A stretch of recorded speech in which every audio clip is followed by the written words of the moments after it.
السلام عليكم، مرحبا بكم في مطبخي، مطبخ رشا كويزين. جبت لكم اليوم وصفة كسرات عزمان. تفضلوا تشوفوا معاي طريقة التحضير والمقادير.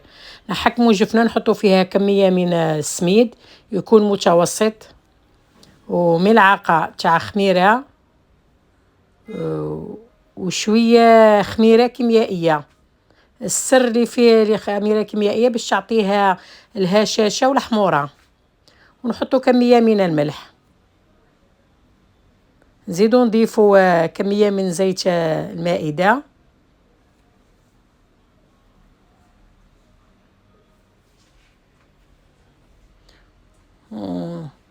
بعد ما كنا خلطناها كاملة نوليو نخلطو فيها بالماء. الماء يكون شوية دافي.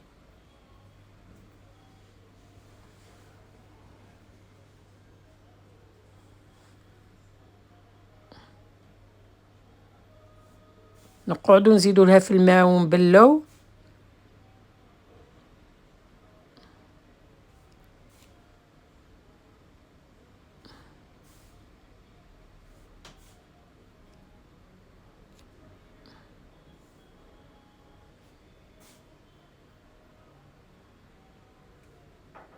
حتى تتلم معنا.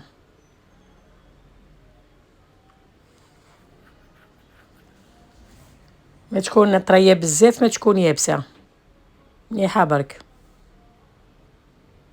كما قاعدين تشاهدوا فيها.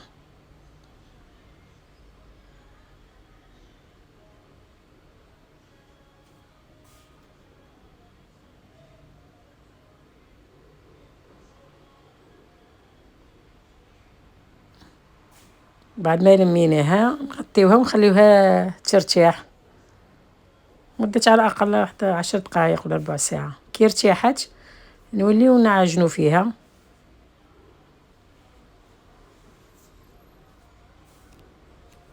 وتاني مكون سري اللي نضيفوه لها،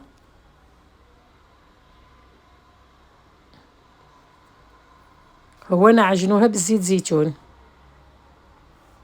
نحطو كمية وحدة 2 ملاعق كبار ونكملو نعجنو فيها.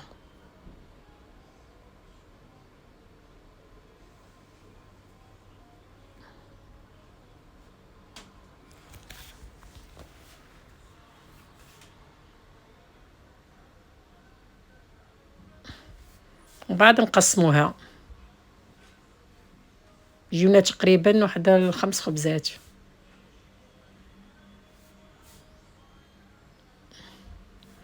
ديرهم دي بوليت.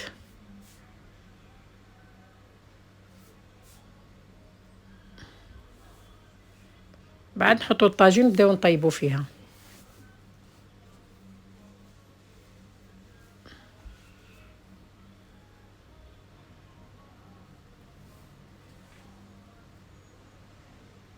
ما نطرحوها رقيقة مخشينة، مليحة برك، وحدة 2 سنتيم.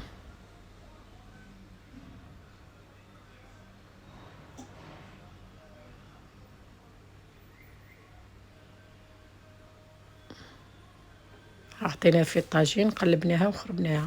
هاي كيف تجي.